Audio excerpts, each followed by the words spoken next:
Welcome students. Today we are going to discuss about the first chapter, that is sexual reproduction in the flowering plants. Few topics of this chapter we have discussed during the offline classes, and rest of the topic we will proceed now. Flower, the most beautiful and the attractive part of a plant. If we will notice a flower properly, we can see that a flower contains few parts. It mainly contains four holes. First one, that is the sepal or the calyx, which is the green part of a flower whose function is to protect the flower during the bud stage. The next one, the colorful and the attractive part, that is the corolla or the petals, who is going to attract the insect for pollination. The third one, that is androecium or the male part. We can call this one as stamen also. It consists of an anther and a filament. The next one, that is gynoecium or the female part. This particular one consists of a stigma, a style and ovary. Inside the ovary, we will get the ovules. So among these four parts, first two, which was the calyx and the corolla, these two parts, if it's not there on a flower, still it will not matter a lot, because without these two things also, a plant can do their sexual reproduction. Because for the sexual reproduction, two things are important. First one, the male gamete. Second one is the female gamete. If these two are present in a flower, then they can do the sexual reproduction. So the next two part, androecium and the gynoecium, these two plays an important role. Androecium and the gynoecium, which is the male and the female part, they are the essential part of a flower, and previously that particular two, that are the calyx and the corolla, these two are the non-essential part of a flower. And in this particular chapter, just because we are going to discuss about the sexual reproduction, so we are very concerned about this sexual part, that means the androecium and the gynoecium. So let's proceed with this one. Androecium, the male part of a flower. In this particular androecium, we will get two things. First one, that is the filament, and another one, that is the anther. Filament is a long, slender, stalk-like structure whose function is to attach that particular androecium with the flower. It will attach either with the petal or with the thalamus. The next one, that is anther. A typical anther is bilobed, and each lobe is the diathecus. So we can tell that each and every lobe, it contains two theca-like structure. So we can call that it is diathecus. So this particular theca, that means we can tell that the microsporangia are located at the corner. Each particular lobe, they contain two theca or the microsporangia, which used to present at two corners of each and every lobe. So each and every lobe contain two theca. That means altogether two lobes contain four theca. This is the diagram of a stamen or the androecium. So in this diagram A, we can see that an bilobed anther is there and a slender stalk-like structure, that is filament, which is present. So if we are going to do a transverse section, then we can see the another diagram, which is the diagram B. In this particular diagram, we can see that this is a bilobed structure. That means in this anther, it contains two lobes. So this particular two lobes, each and every lobe, they are having two theca. Each and every lobe, they are having two theca-like structure. So here only we can notice that each and every one, they are having two theca-like structure. So this particular theca, here we can see that the first one and the second one, the third one and the fourth one, two theca-like structures are there. And each and every theca, they contain some sporogenous tissue which will further develop in the form of the pollen mother cell, and from there we can see that pollen grains will form, and this one is a chamber. So for that reason we can call that this is the pollen sac, which is a chamber who will store the pollen grains. So we can call that it is the pollen chamber or the pollen sac type of structure.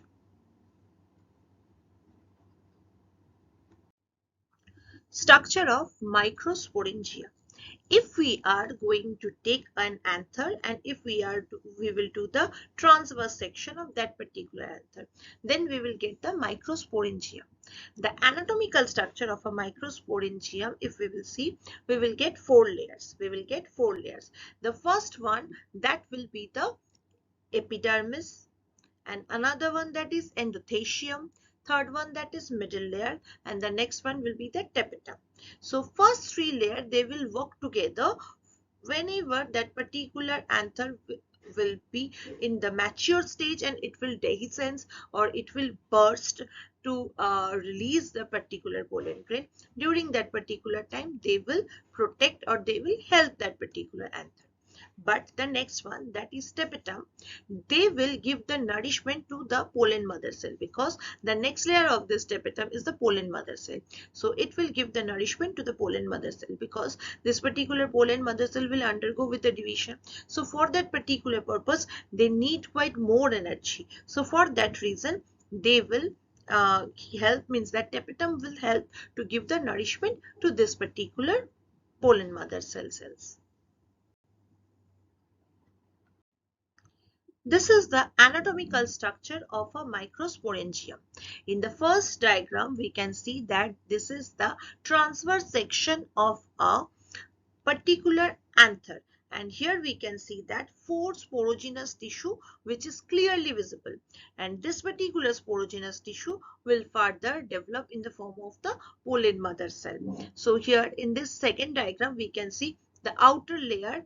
Here we can see that the outer layer, that is the epidermis. Here we can see this particular outer layer is the epidermis, and the next layer, which is behaving as the endothelium, and the next two, this two layer together, it is the middle layer. This two layer together, it is the middle layer. And the next one, that is tapetum, means this particular layer, it is the tapetum, who will give the nourishment to this pollen mother cell. And further it will divide, and this particular type of cells, and they will form the pollen grain. So we can call that, further they will divide and they will form the pollen grains. So this is the structure of a microsporangium. Microsporogenesis. This is the process by which the pollen mother cell will develop the pollen grains. So now the question is that what is the pollen mother cell? The sporogenous tissue which was there inside the theca, that particular sporogenous tissue will act as the pollen mother cell. And these are the sex cells. For that reason, here we will see the, instead of the mitotic division, we will see the meiotic division. So this particular cell will divide and it will form four daughter cell. This particular four daughter cell, they will again go through the division, but that particular pollen mother cell was a 2n number, that means the diploid cells.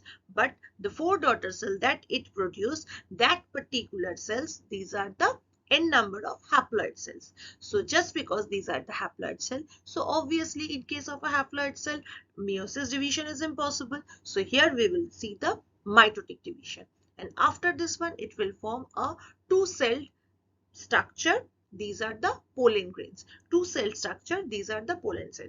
The first cell, that is the vegetative cell, and the another one, that is the generative cell. So with the help of this particular process, the pollen mother cell will form the pollen grains.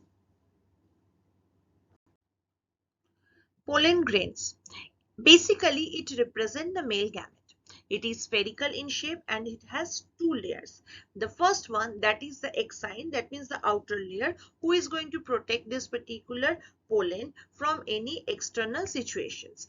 Another one, that is intine, it is the inner structure. This exine is made up of the sporopollenin and the intine is made up of the cellulose and pectin.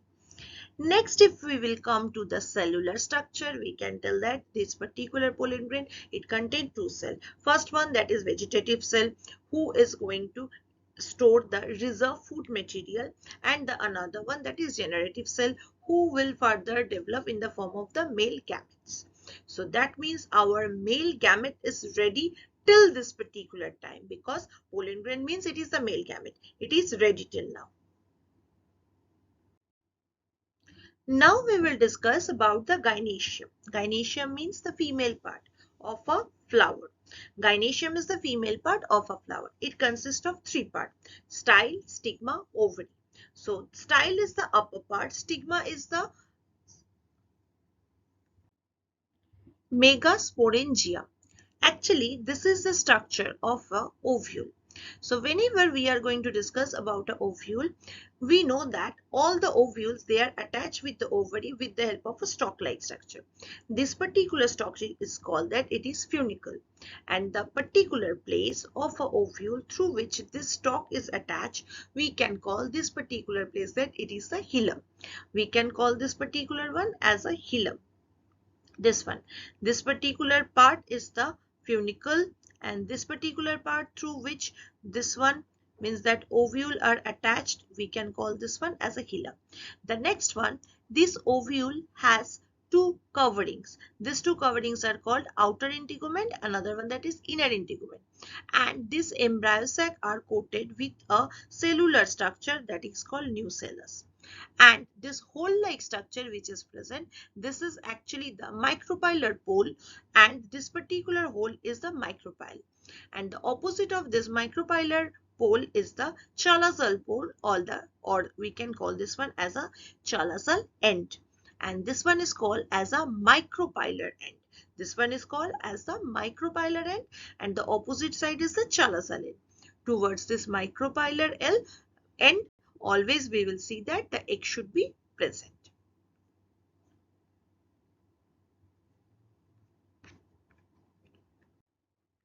Megasporogenesis, the process in which megaspore mother cell produce the megaspores. We can call that this particular process as the megasporogenesis. Primarily, the megaspore mother cell which was there, that particular one, just because it's a sex cells, it will undergo with the meiotic division. And because of this meiotic division, we will get four daughter cell. Among that four daughter cell, three will be degenerated and one will be in an active condition. This particular active cell will further divide, but it is a meiotic division. That means the daughter cell, each and every one was haploid, and in case of a haploid, we have already discussed that in case of the haploid, it's not possible to do any of type of the meiosis. So here we will see the mitotic type of division. After this mitotic division, we will see two daughter cell. This two daughter cell again will divide mitotically, it will produce four daughter cell, and from this four daughter cell again we will see the mitotic division, and totally it will produce 8 cells. This 8 cell will arrange properly in this embryo sacs, and this particular arrangement depends that where is the micropylar end, where is the chalazal end. On the basis of this one, all these cells will arrange themselves. Now we will discuss about this arrangement. This is the diagram of a female gametophyte or an ovule. In case of an ovule, I told you that there is two sides. First one, that is micropylar side, another one that is chalazal end. So towards this micropylar end, we will see that at the very beginning of that micropylar pole, we will see that two synergid cells are there. Just above that synergid cell, we will see the egg cells. On the opposite side, we will see three antipodal cells are lying, and on the middle, that means in the central cell, we will see two polar cells are floating. So that means three cell will act as antipolar. It will be there towards the chalazal end, and two cell will behave as a synergid cells, will be there very close to the micropylar end. And just above this one, we will see that particular egg cell, and on the central cell, we will see two polar nuclei will lie. So this is the arrangement of 8 cells in a ovule. Now we can call that, with the help of the process microsporogenesis and megasporogenesis, our male and female both the gametes are ready. So just because our both the gametes are ready, so we will proceed to the next step, that is pollination. Pollination is a process by which the male gamete will transfer to the female gamete. That means the pollen grain will transfer to the stigma. That particular pollination can be of two types. First one, it can be self-pollination. Second one, it can be the cross-pollination. Self-pollination means if the male and the female, both the parts are present on a single flower, or male and female if both the parts are there on a same plant. We can call that this type of the pollination is a self-pollination, because in this particular type of the pollination they doesn't need any agents. In another case we can tell that that is cross-pollination. For that, two separate plants will be there. So flower of two separate plants, if the male gamete will pass, that means the pollen grain will pass one flower to the another flower of a separate plant, we can call that that is a cross pollination. Now the thing is that if a plant will undergo self-pollination continuously, then whatever the problem was there on the parental plant, the same problem or the diseases might carry to the next generation also. So for that reason, plant may suffer with the depression, inbreeding depression. Inbreeding depression means same type of the breeding it will see repeatedly. So for that reason, no new varieties are coming. So to avoid this problem, plant are plant will try to see some of the different type of the pollination. Here we are going to discuss about three different type of the pollination. First one, that is autogamy. In this type of the pollination, we can call that male and female both part will be present in a single flower. So in case of that particular flower, the pollen grain will pass from that particular flowers, means pollen grain will pass from that particular flower stamen to that particular flowers and stigma only. In another case, that is the J-monogamy. In this particular type of this pollination, we will see both the flower will be of the same plant, and the pollen grain from one flower will pass to the another flowers which is belonging from the same plant, its stigma. So this particular type case, suppose they need some of the pollinating agent, but both the flowers are from the same plant. So there we will not see any genetical variation. So for that reason, we can consider this one as a self-pollination only. In the next one, that is cross-pollination or the xenogamy. It's a very clear one because two flowers of two different plants. So obviously their genetic variations are completely different. So their genetical structure is completely different. So if they will do the pollination, they will get some new variety. So these are the different type of pollination. Agents of pollination. It's a very common topic for us because earlier also we have discussed about this particular topic, that is agents of pollination.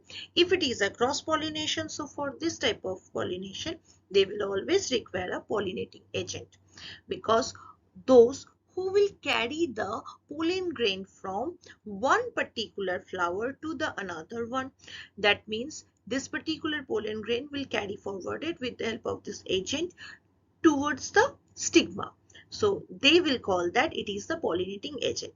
This pollinating agent can be of variety types. It can be wind, it can be water, it can be animals also. So it depends that what type of plant it is. On the basis of that, it will depends. So their function is to carry forward that particular pollen grain from one flower to the another flower. So this is the function of this pollinating agents. Earlier, we have discussed about the inbreeding depression. To avoid this inbreeding depression, plant will adopt some of the natural phenomenon, that is the outbreeding devices. This particular processes plant will adopt automatically. That means these processes are natural.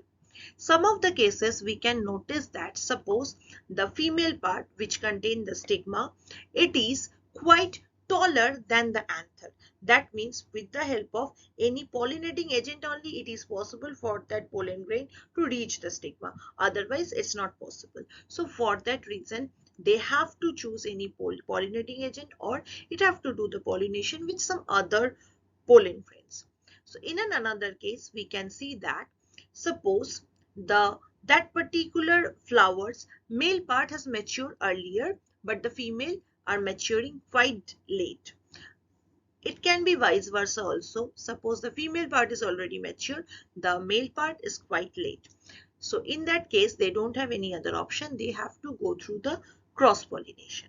Otherwise, one more thing can be there. Suppose a particular plant contains only the female flower, or a particular plant is there which contain the only the male flower. So in that cases also they don't have any other option. They have to choose the cross pollination. If it is cross pollination, that means the variations are quite more. So for that variations only, plant always try to do the cross pollination instead of the self pollination. But these all are the natural procedure. Some of the cases we human being also are trying to do this particular method artificially.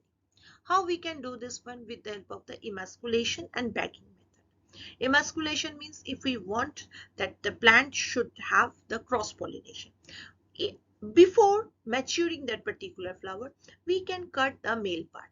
That means only the stigma is there. So in that particular time, just because anthers are absent, so they have to receive the anther, or they have to receive the pollen grain from some other flower.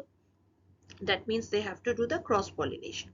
In another case, if we want that a flower should have the self pollination, it should not have any cross pollination, then we can choose the bagging method.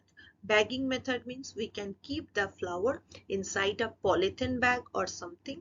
That means in that particular flower they will not get any chance to come in contact with some other pollen grain.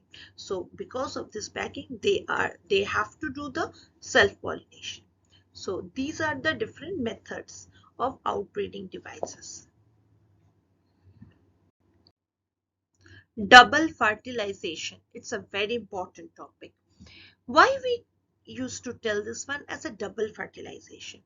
When we have discussed about the microsporangia, we already discussed that the generative cell will form the male gametes.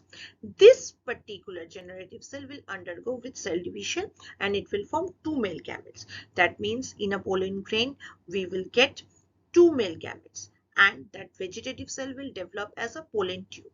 And whenever this particular pollen grain will come in contact with the stigma, we can see that that stigma will choose the pollen grain which is a correct one.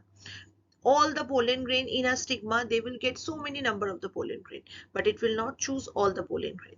It will choose a particular type of the pollen grain which is preferable for that particular flower. So after choosing that particular pollen grain with the help of a chemical component, it's possible. After choosing that particular pollen grain, the pollen tube will enter inside the stigma and it will pass through the style and it will reach to the micropylar end. With the help of this micropylar end, we can tell that with the help of this it will enter in the micropylar end. With the help of this micropylar end, it will reach to the synergid cells. This one and this one. These two are the synergid cells. It will reach to this synergid cells. And then it will release its two gamete in the synergid cell. And from there, one of the male gamete will enter in this egg cell and it will fertilize this egg cell. Another one will go and it will fertilize this two polar nuclei which is lying on the central cell. It will fertilize this two polar nuclei. And we can see that this particular division is called that it is syngamy, and this particular one is a triple fusion because this male gamete is a n number of chromosomes and this polar nuclei contain n number of chromosomes. This polar nuclei contain n number of chromosomes. Three cells are going to together, will be together, so we can call that it is a triple fusion. And this particular one, it is syngamy.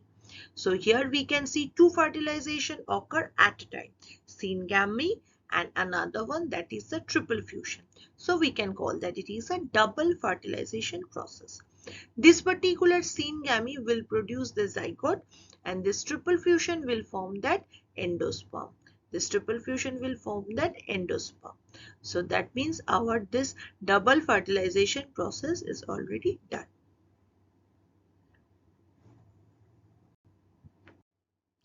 Post-fertilization events. Earlier, when we have discussed about double fertilization, in that particular time, we have discussed that there we will get two type of the things. First one, that is the zygote. Another one, that is the endosperm. So that triple fusion will form the endosperm and the syngamy will form the zygote or the embryo. And after that we can see that the total ovule will develop as a seed and the total ovary will develop as a fruit. So this will be the after fertilization. This particular seed can be of two types. Either it will be the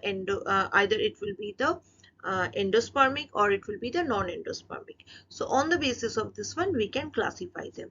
Otherwise it can be that particular seed can be the dicotyledonous which contain two cotyledon. Another one it can be the monocotyledonous which will contain one cotyledon. Here in this chapter we will get two important terms. The first one, that is apomixis. Apomixis means in some of the plants we can see that seeds are produced without fertilization. That particular type of the fertilization are called apomixis. Actually it is an asexual reproduction, but it is mimicking the sexual reproduction. That means it's not an actual sexual reproduction, but it is presenting itself as a sexual reproduction. So we can call that it is mimicking the sexual reproduction. Next one, that is polyembryony. Polyembryony means in some of the cases we can see that the particular embryo sac not only will develop as the embryo, along with that the nucellus cells which are present, they will also participate to formation of embryo. So for that particular reason we will not get a single embryo, we will get many embryo together. So that particular phase we can call that it is polyembryony. So in some case of the mango and citrus fruit we will get this type of the process, that is polyembryony. So thank you. We have discussed about this particular chapter. You will go through with this chapter nicely. You will read the NCERT book properly. I guess you will understand the chapter. Thank you, students. I hope you have understand the chapter. Thank you. Have a nice day.